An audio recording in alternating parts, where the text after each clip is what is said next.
Bonjour chers spectateurs, imaginez la situation suivante. Vous souhaitez acheter une moto, vous avez l'argent et dans votre ville, il y a des concessions de tous les fabricants.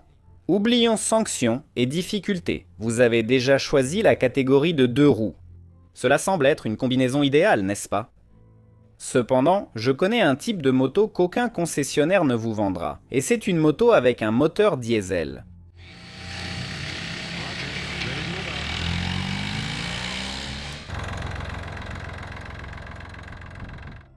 Oui, ce sujet a un titre assez accrocheur, qui ne correspond pas tout à fait à la réalité.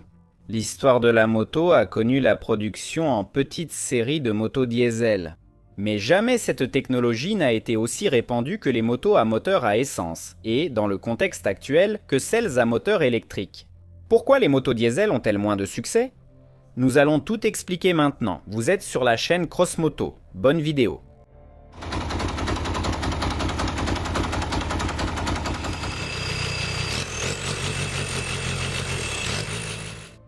Le moteur diesel, nommé d'après l'ingénieur allemand Rudolf Diesel, est un moteur à combustion interne à piston dans lequel l'allumage du carburant se produit grâce à l'augmentation de la température de l'air dans le cylindre due à la compression mécanique.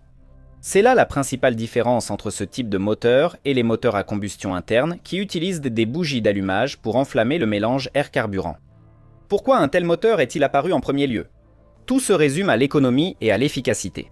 Les premiers moteurs à combustion interne étaient peu efficaces, et le marché du carburant était aussi différent. Les scientifiques et ingénieurs envisageaient un dispositif plus efficace. Déjà en l'an 1824, Nicolas Léonard Sadi Carnot formule l'idée du cycle thermodynamique, qui sera plus tard appelé le cycle de Carnot, affirmant que, dans une machine thermique optimale, il faut chauffer le corps de travail à la température de combustion du carburant par une compression rapide.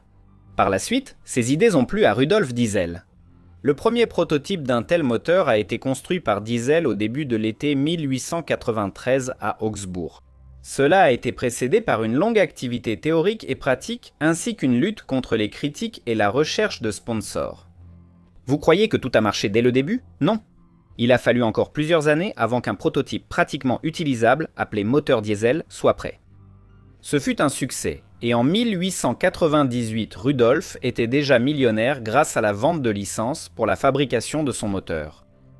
Depuis lors, ce moteur s'est largement répandu grâce à une série d'avantages. Il a un rendement plus élevé que les moteurs à essence, le diesel est économique, il offre d'excellentes performances de traction à bas régime, et ainsi de suite.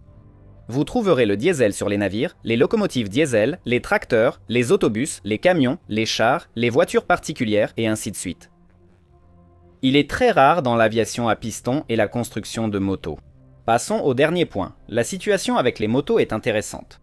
L'histoire de leur production connaît un certain nombre d'engins à 2 roues fonctionnant au diesel. De nombreux modèles faits maison ont été créés par des bricoleurs. Dans l'espace post-soviétique, en Europe ou outre-Atlantique, tout cela demeure des créations uniques. Seules une dizaine de fabricants sont parvenus à produire ne serait-ce qu'une petite série de ces véhicules. On peut rapidement se rappeler le Hayes Diversified Technologies M1030 de l'armée américaine, le néerlandais Twanduro Ivatrek 800 CDI, l'allemand Neander avec son moteur unique à 2 vilebrequins équilibrés et l'indien Royal Enfield Taurus. Aucune des grandes marques de motos, que ce soit Honda, Yamaha, Harley-Davidson ou BMW, n'a jamais même envisagé de créer une moto diesel. Et toutes ces marques moins renommées, qui ont daigné essayer de construire et de lancer en série un engin à 2 roues fonctionnant au diesel, n'ont pas réussi à conquérir la moindre part de marché et ont cessé la production. Cela peut sembler être une sorte de complot. Certaines personnes, après avoir vu dans mes vidéos et shorts que le Trek T800 CDI consommait seulement 2 litres au 100 km, et que la Bacarda Aira en consommait environ 2,3 litres, écrivent sérieusement dans les commentaires que le gouvernement mondial secret étouffe ces projets. Ils veulent que vous achetiez plus d'essence, plus cher, et que vous la consommiez.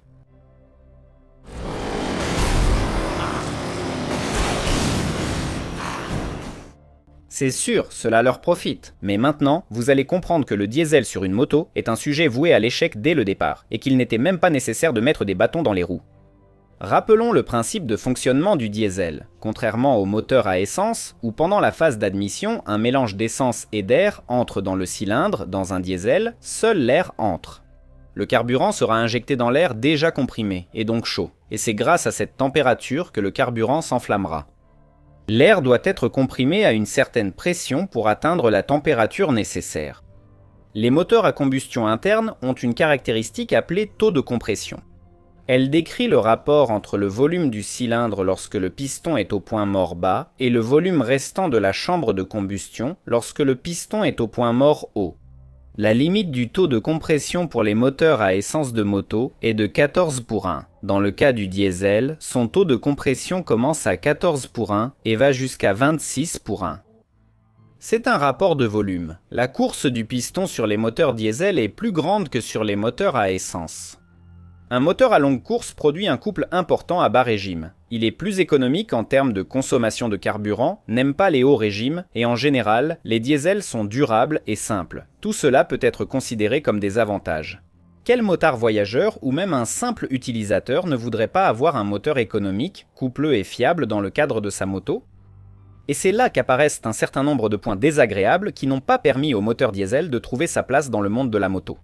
Tout moteur et chacun de ces éléments doivent avoir une marge de résistance. Les fabricants cherchent un compromis pour assurer une solidité suffisante lors du fonctionnement, pour éviter de créer une brique en fonte d'une tonne. Comme une pression plus élevée est créée dans les cylindres d'un moteur diesel, la solidité doit donc être supérieure. Par conséquent, un diesel sera plus lourd qu'un moteur à essence équivalent. Et si, sur la même voiture, 20 à 40 kg de plus ne change pas grand-chose, sur une moto, c'est assez critique. Le groupe motopropulseur représente, en pourcentage, une part importante du poids de la moto. Et sur la plupart des motos, chaque kilogramme compte, à l'exception peut-être des cruisers et des motos de tourisme. Et encore pas toutes. Des kilos en trop signifient aussi plus de centimètres, et un moteur à longue course a des cylindres plus longs et un plus grand rayon de vilebrequin. Donc, le diesel est à la fois plus lourd et plus grand. Or, une moto, ce n'est pas seulement une question de légèreté, mais aussi de compacité. Deuxièmement, du fait que l'allumage se produit lorsque le carburant entre en contact avec de l'air chaud, la combustion dans la chambre de combustion est moins contrôlable et plus longue. En effet, les gouttelettes brûlent en surface. L'allumage du mélange air-carburant dans un moteur à essence se produit beaucoup plus rapidement, car il y a eu tout un temps, la phase de compression, pour que tout soit bien mélangé, réparti uniformément et finalement s'enflamme d'un coup. Dans un moteur à essence, l'allumage se produit grâce à la bougie et se propage sous forme de front de flamme. Dans un moteur diesel, la température de l'air comprimé dans la chambre de combustion est inégale et l'allumage se produit en plusieurs points les plus chauds. Cela ajoute des vibrations au moteur. En fait, le son caractéristique d'un moteur diesel, c'est justement la symphonie de toutes ces vibrations. Pour absorber une partie de ces vibrations, le piston est fabriqué plus massif, ce qui ajoute du poids. Certains aiment les vibrations d'une moto, mais essayez de parcourir plusieurs centaines de kilomètres dessus, vous n'allez pas apprécier. Et à long terme, cela peut entraîner des maladies, comme des problèmes articulaires. Troisièmement, pour un groupe motopropulseur compact et puissant, sur une moto, on le conçoit pour qu'il prenne des tours, mais un diesel n'est pas fait pour ça. La seule exception, c'est peut-être le moteur unique de la moto Neander, qui monte facilement jusqu'à 7000 tours par minute, car il a une course courte. Pourquoi ne pas faire tourner un diesel à haut régime ? Un moteur à piston dépassant son régime maximal se détruit. C'est pourquoi, lors de la rotation du vilebrequin, le piston et la bielle effectuent un mouvement alternatif. Dans un moteur à 4 temps, pour chaque tour du vilebrequin, le piston ralentit, accélère et change de direction 2 fois. Les moteurs à haut régime et course courte ont des bielles et pistons petits et légers, tandis qu'un moteur diesel a une longue course et des bielles et pistons massifs. Fais-les tourner vite, ce sera un carnage. Le faible régime du diesel n'est pas seulement dû à sa géométrie, mais aussi à la particularité de la combustion du carburant. Cette particularité est bien illustrée par les graphiques des cycles thermodynamiques. Il existe un cycle diesel, mais tous les moteurs modernes fonctionnant au gasoil utilisent le cycle Trinkler. En termes simples, un moteur diesel a besoin d'un temps minimal pour une combustion efficace du carburant. C'est justement pour ces gouttelettes de gasoil injectées qui doivent avoir le temps de s'enflammer puis de brûler entièrement. En appuyant à fond sur l'accélérateur, l'efficacité baisse fortement à haut régime, la consommation grimpe et du carburant non brûlé s'échappe par le pot d'échappement. Parmi les solutions relativement modernes pour le diesel, qui améliorent directement ses performances, il y a le Common Rail, apparu dans les années 90, mais conçu par les théoriciens dès les années 1930. Si vous voulez vraiment approfondir la théorie du moteur diesel et les graphiques des cycles thermodynamiques, je vous recommande la vidéo de la chaîne Souka 82. Alexandre, l'auteur de la chaîne, a tout expliqué dans sa vidéo, aussi bien la théorie pure que des exemples concrets. Le lien vers sa vidéo est en description, cela pourrait vous intéresser. Au fait, qu'en est-il de l'écologie? Au cours de la dernière décennie, on observe une tendance à la baisse des émissions des moteurs à combustion interne. Et pour qu'un moteur diesel réponde aux normes Euro 5, il faut lui ajouter beaucoup d'équipements supplémentaires. C'est faisable sur une voiture, mais sur une moto, cela entraîne une augmentation indésirable du poids. Par exemple, la moto diesel la plus répandue, la Royal Enfield Taurus, doit son apparition à un concours de circonstances favorables. Les Indiens utilisaient la Royal Enfield Bullet à essence de série comme base. Ils changèrent le moteur mais gardèrent la boîte de vitesse d'origine. Il a été produit dans les années 80 et 90. Les normes écologiques étaient négligées. Le diesel coûtait moins cher que l'essence. Et le moteur du Taurus acceptait tout carburant de mauvaise qualité trouvé à la campagne. En plus, il consommait ridiculement peu de carburant, à peine environ 1,2 litre au 100 km. Et il était extrêmement simple et fiable. Il y avait des inconvénients. La moto avait pris 10 kg par rapport au modèle de base à essence. Sa puissance n'était que de 6,5 chevaux contre 22, et il ne roulait qu'à 60 km/h au maximum, vitesse qu'il fallait encore atteindre. Comme c'était uniquement une bête de somme, on tolérait souvent ses performances modestes. Comme on dit, l'essentiel, c'est de ne pas être à pied. En fait, la production de Taurus a été arrêtée en 2000 précisément à cause du durcissement des normes écologiques en Inde. Et nous arrivons maintenant à la raison la plus importante pour laquelle les motos diesel ne sont pas fabriquées. Les raisons précédentes, l'alourdissement de la construction, l'augmentation des dimensions de la machine, la dégradation de la maniabilité, on peut vivre avec ça. Et il y aura certainement un certain nombre de personnes qui seraient ravies de posséder un cruiser diesel, une moto de tourisme ou simplement une moto pour la campagne, comme la Royal Enfield. Mais pourquoi la majorité des motards aiment-ils la moto ? Exactement, pour la puissance, l'accélération, la dynamique et cette montée d'adrénaline que procure une machine à 2 roues. Et hélas, le diesel ne peut pas offrir ces sensations. Sa puissance maximale et son rapport puissance-poids sont inférieurs à celles de son homologue à essence. Le même Taurus diesel est environ 3 fois moins puissant que la Bullet à essence, alors que la cylindrée des moteurs est identique. Vous pourriez dire, mais avec le turbo, on peut suralimenter le diesel et réduire l'écart. Connaissez-vous beaucoup de motos turbo ? Le turbo complique et augmente le coût de conception, c'est pourquoi il n'est pas installé sur les motos de série. En fait, le diesel ne l'emporte pas sur le moteur à essence. Oui, il est plus économique, mais n'importe quelle moto moderne de série avec une puissance similaire sera suffisamment économique aussi. Pourquoi par exemple les Néerlandais ont-ils échoué avec le T800 CDI ? La création d'une moto, surtout d'une moto diesel, depuis le croquis sur une feuille de papier jusqu'au modèle de pré-série, c'est une tâche complexe et coûteuse. La production en série de cette machine coûte aussi très cher. Mettre en place la production, optimiser les processus, organiser la logistique et promouvoir le produit.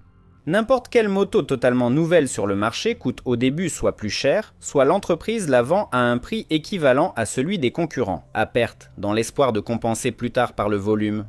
Et si le public l'apprécie, alors il commence à être produit en masse et son coût de revient diminue.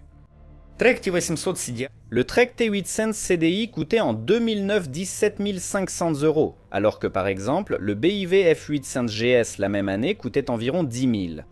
Mais alors, à quel point faut-il être amateur de traction diesel pour payer 7 500 € de plus pour une moto 2 fois moins puissante et moins dynamique ? Pourquoi le HDTM 1030 est-il devenu assez populaire ? Là-bas, les militaires ne comptaient tout simplement pas l'argent. Et quand les achats publics ont pris fin, la production s'est également arrêtée. Oui, de grands groupes comme Honda auraient pu concevoir une moto diesel. Ils auraient trouvé comment compenser les dépenses. Mais pourquoi faire ? Les Africa Twin et les NC se vendent plutôt bien. Les grands groupes investissent depuis 15 ans dans les motos électriques, d'où l'absence de motos diesel. Pour qui les fabriquer ? Pour 1 ou 2% des amateurs de moto, prêts à rouler 100 km avec 2 litres sur une moto lourde, difficile à manier et à écouter le bruit d'un pot d'échappement de tracteur, personne ne fera ça. La moto moderne, c'est avant tout un jouet qui doit augmenter la production d'endorphines et d'adrénaline chez le conducteur. Et dans la troisième décennie du XXIe siècle, rares sont ceux qui utilisent une moto pour transporter du bois de la forêt ou des pommes de terre du champ. Bien qu'il y ait encore pas mal de gens comme ça, ce sont justement ces personnes qui aimeraient une moto diesel, non pour la vitesse ou les sensations, mais pour des besoins utilitaires. Les amis, c'est sur ce point que mon récit touche à sa fin. J'espère avoir réussi à expliquer clairement pourquoi vous ne trouverez nulle part une moto diesel neuve à acheter. Si vous avez aimé cette histoire, mettez un like, commentez et partagez-la avec vos amis. De plus, si vous le souhaitez, vous pouvez soutenir le développement de la chaîne en faisant un don via les coordonnées indiquées dans la description. Vous étiez avec la chaîne Crossmoto. À bientôt.